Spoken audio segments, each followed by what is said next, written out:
নমস্কাৰ আপোনালোকৰ কাৰণে এটা আজি ভাল খবৰ লৈ আনিছোঁ APSC নতুন এডভাৰটাইজমেণ্ট পাব্লিছ কৰিছে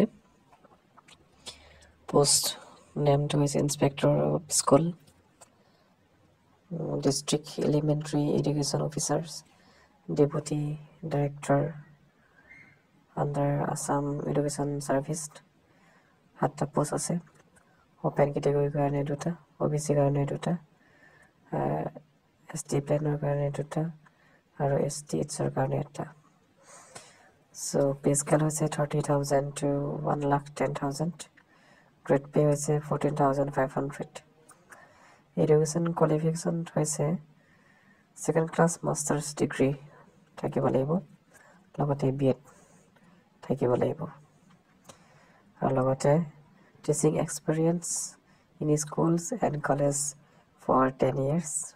10 বছৰৰ teaching experience থাকিব লাগিব বা administrative experience থাকিব লাগিব 10 years অথবা 5 বছৰ teaching experience থাকিব লাগিব আৰু অনলাইন এপ্লিকেশ্যন ষ্টাৰ্ট হ'ব 21 February